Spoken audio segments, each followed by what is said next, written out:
और उनके स्वभाव के अनुसार ऋषियों से इनका विवाह करो, इसके बाद जाकर के वन में तप करना। इतना कहकर ब्रह्मा जी अपने लोक को चले गए।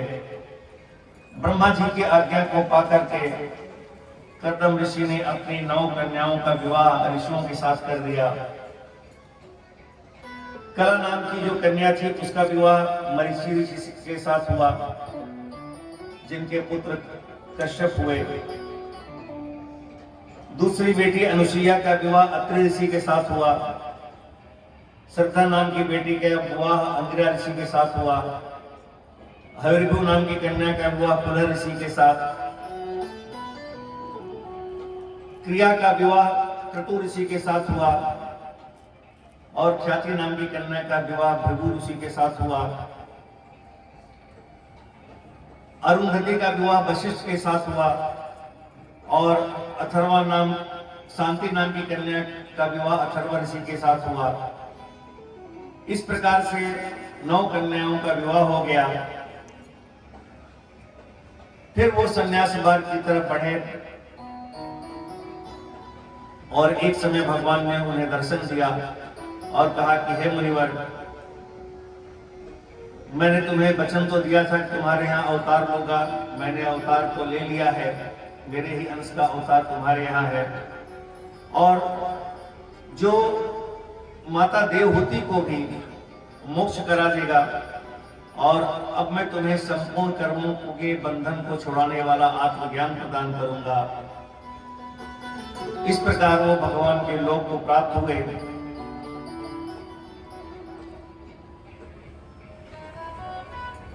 यद्यदाचरति श्रेयस्तत्र देवे करो जना स यत् प्रमाणं कुरुते लोकस्तदनु वर्तते। कपिल जैसा पुत्र पाकर के कर्दम ऋषि और माता देवहूति धन्य हो गए।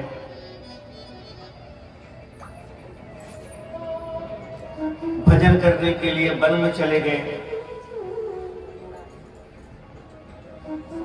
इतने भाग्यशाली हैं कर्दम ऋषि, लेकिन उनके अंतरात्मा हमेशा भगवान में ही लगी हुई है।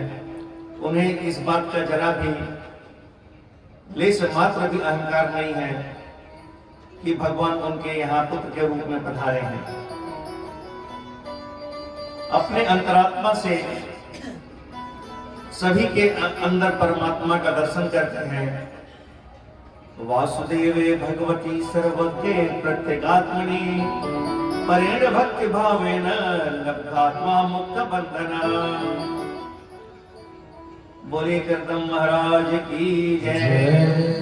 कर्दम ऋषि के जाने के बाद माता देवहूति और कपिल मुनि आश्रम में रहते हैं। एक दिन माता देवहूति के मन में जिज्ञासा हुई कि हमारा पुत्र तो साक्षात परमात्मा का अंश है, जगत गुरु है,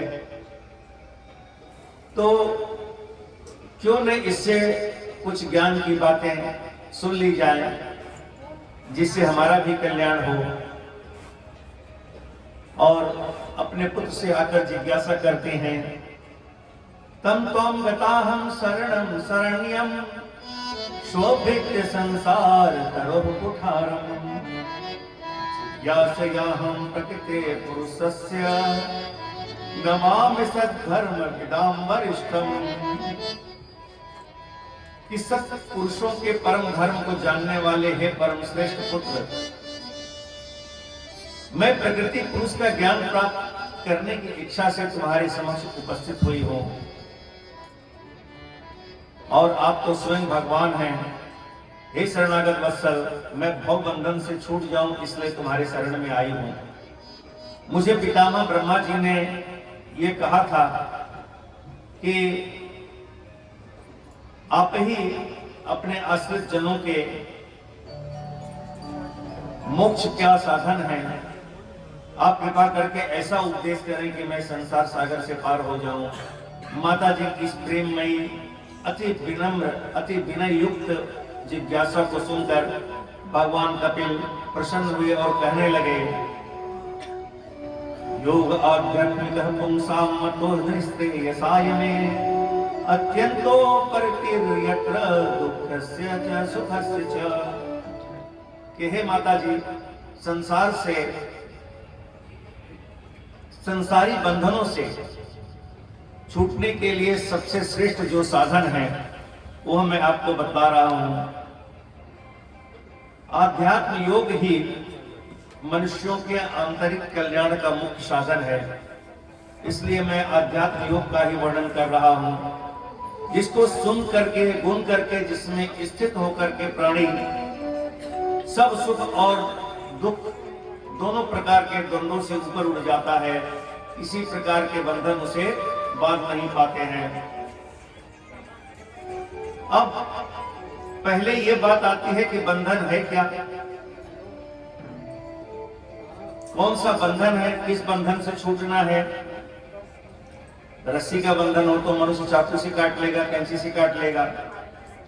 लोहे का बंधन हो तो उसको लोहे की आरी से काट लेगा, या हथौड़ी से से काटा जा सकता है। लेकिन आत्मा को तो किसी रस्सी से नहीं बांधा जा सकता, किसी बेड़ी से नहीं बांधा जा सकता। अहम ममाभिमानोत्थे कामलोभाधिभिर्मलैः बीतम यदा मनसुद्धम दुःखम सुखम समम।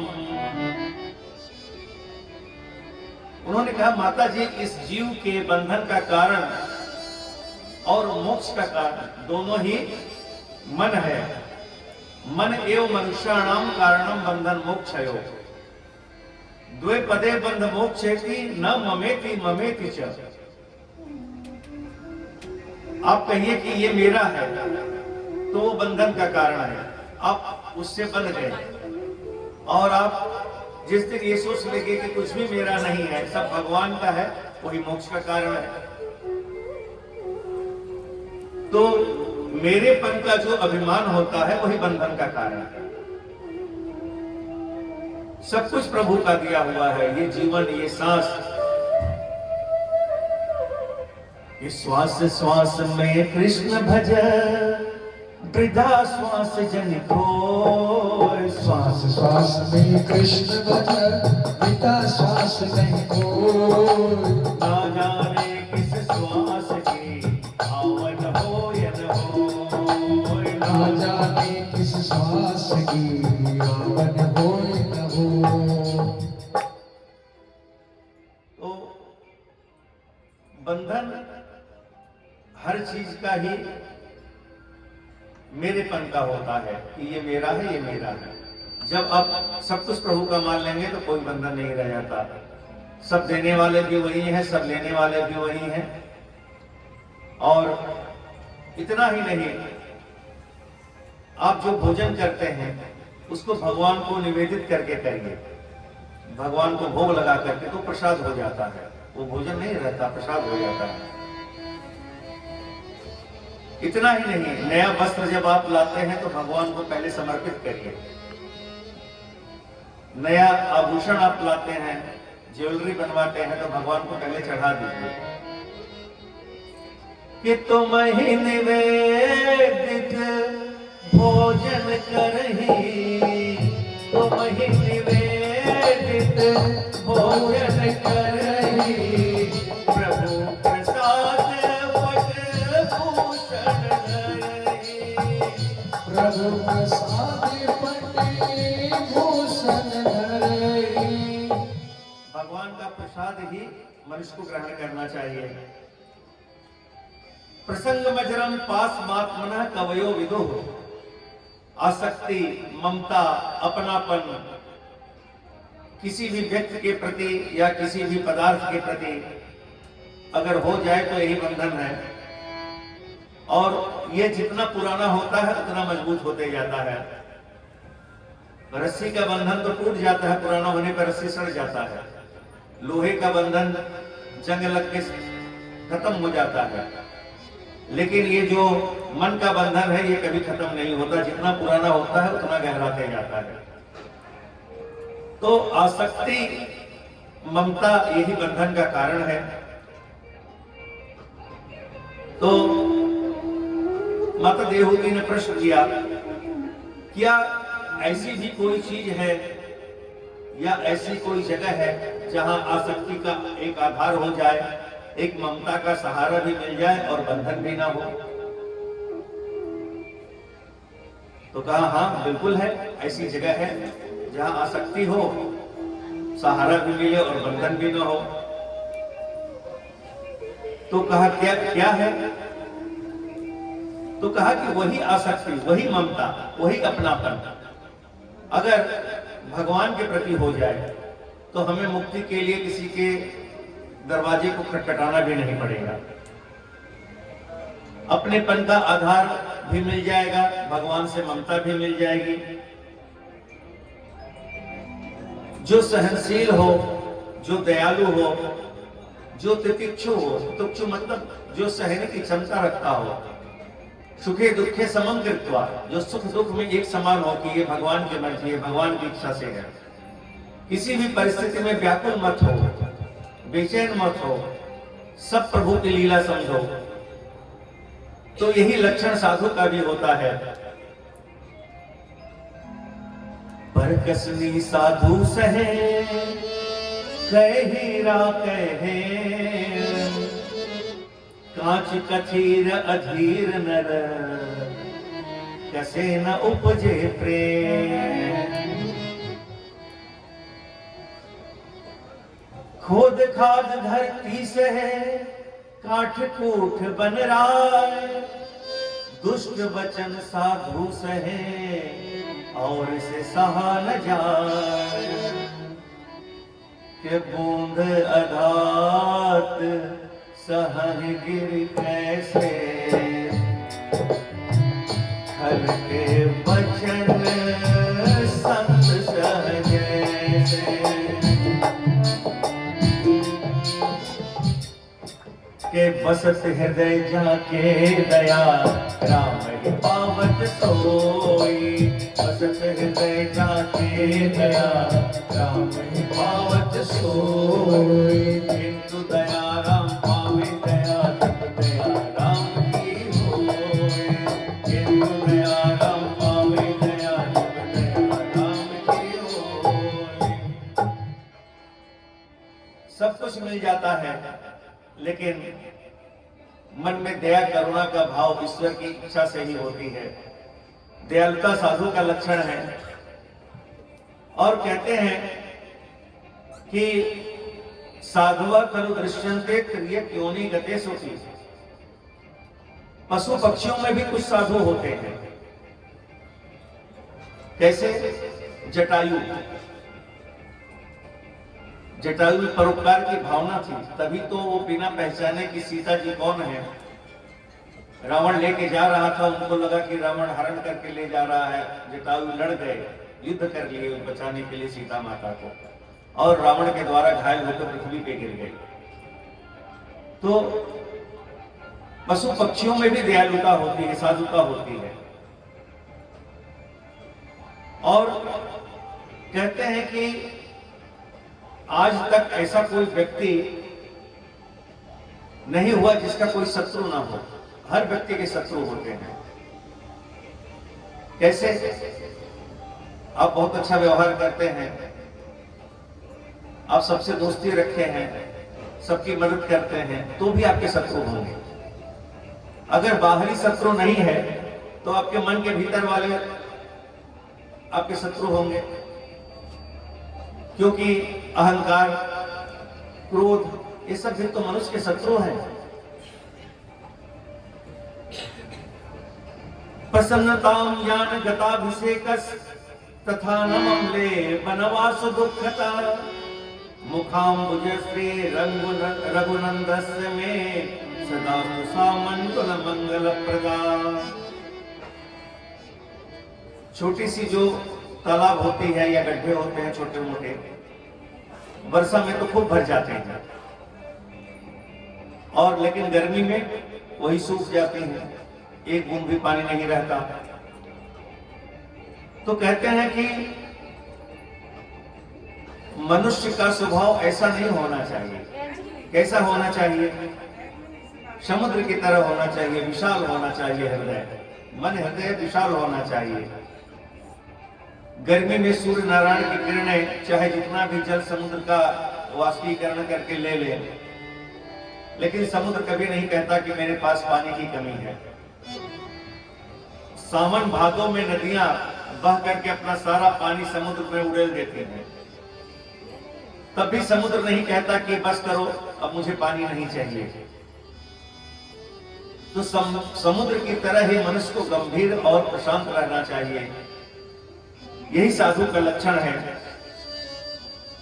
कि बांधे को बांधा मिले, छूटे कौन उपाय। बांधे को बांधा मिले, छूटे कौन उपाय। सकती जय निर्बंध का मन में दे छुड़ाए, निर्बंध का मन में दे छुड़ाए। तो साधुओं की संगत कीजिए जो अपने साथ साथ आपको भी बंधन मुक्त करा देगा। ऐसे ही साधु पुरुषों के संग से बंधन छूटता है। साक्षात भगवान आकर के पूछते हैं कि बताओ तुम्हें क्या चाहिए। तो प्रभु से क्या मांगा जाता है? प्रभु से लोग धन संपत्ति मांगते हैं तभी तक जब तक प्रभु के दर्शन नहीं हो जाते। जिस दिन प्रभु सामने आ जाएंगे ना, सारी कामनाएं ऐसे ही पूरी हो जाएंगी, आपके मुंह से कुछ निकलेगा ही नहीं। शंकर जी ने स्वयं भगवान राम से क्या मांगा कि बार बार वर मांग्यो हर्ष देहु श्री रंग, पद सरोज अन पाई भगति सदा सत्संग। पद सरोज अन पाई भगति सदा सत्संग। कहा कि अपने चरण कमलों की भक्ति दीजिए और सत्संग दीजिए। सत्संग मतलब साधु पुरुषों का संग, अच्छे लोगों की संगति। अच्छे लोगों की संगति से होता क्या है? शताम प्रसंगान मम वीर्य संवितो भवन्ति हृत कर्ण ससायना कथा। तज्जो शरणादा स्वपवर्ग वर्तमनि श्रद्धारतिर्भक्तिरनुक्रमिष्यते। जो सर्व संग परित्यागी महापुरुष ही साधु होते हैं, उन्हीं की संगति करनी चाहिए। शत पुरुषों के समागम से मन में प्रीति होती है। कपिल मुनि कहते हैं कि हे माता जी, मेरी लीला कथा जब कानों के रास्ते से, कान से सुन करके हृदय में जब पहुंचती है तो हृदय के सारे विकार भूल जाते हैं। मेरी कथा रसायन का काम करेगी, रोगों को दूर करेगी। काम, क्रोध, मद, लोभ, ईर्ष्या, राग, द्वेष, अहंकार आदि जितने भी विकार हैं सबको धोकर के स्वच्छ कर देगी और स्वच्छ अंतःकरण में ही मेरी कृपा की अनुभूति होगी और प्राणी भव बंधन से छूट जाएगा। देवहूति पूछती हैं, काचित तो युचिता भक्ति कीदृशी मम गोचरा, यया पदम ते निर्वाणम अंचसान्वास्रवा अहम। कि हे प्रभु, कृपा करके भक्ति के स्वरूप को हमारे लिए बतलाइए कि हमारे जैसे लोग किस प्रकार से भक्ति कर सकें और भव बंधन से छूट करके आपके चरणों को शाश्वत रूप में, सहज रूप में परम पद को प्राप्त कर लें। और इस प्रकार समझाइए कि एक मंदमती भी, माने जिसको समझ कम है, वो भी समझ पाए। भगवान ने कहा कि हे माता, भक्ति तो सभी करते हैं और हर व्यक्ति किसी न किसी की भक्ति करता है। कोई भूत प्रेतों की भक्ति करता है, कुछ लोग होते हैं ना भूत को अपने बस में करते हैं, कुछ लोग रिद्धि सिद्धि पाने के लिए भक्ति करते हैं। तो इधर उधर की भक्ति जो लोग करते हैं वो श्रेयस्कर नहीं होती। भक्ति किसको कहते हैं? कि भक्ति भगवान की हो और अनिमित्ता भक्ति हो। अनिमित्ता भक्ति मतलब जिसमें कोई स्वार्थ न हो। अनिमित्ता भागवती भक्ति सिद्धिर्गरीयसी भगवान की अहैतुकी भक्ति ही भक्ति है, या मुक्ति से भी बढ़कर के है। ऐसी ही भक्ति श्रेष्ठ मानी जाती है। अनिमित्ता भक्ति, बिना स्वार्थ की भक्ति रिद्धि और सिद्धि से भी श्रेष्ठ है। जैसे भोजन अगर खूब स्वादिष्ट हो तो भोजन करके संतुष्टि प्राप्त होती है और क्षुधा की भी निवृत्ति होती है।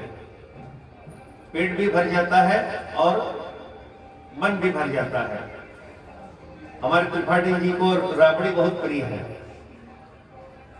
ये राबड़ी खाते हैं तो बड़े संतुष्ट हो जाते हैं कि राबड़ी खाने को मिला, और खूब जजमान को आशीर्वाद देते हैं, आज राबड़ी खाए हैं, आज खूब खुश हैं।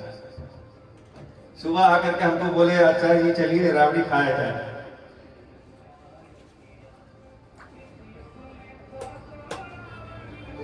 भोजन करिए त्रिपति हित लागी, जिमिसो असन पचबै जठरागी।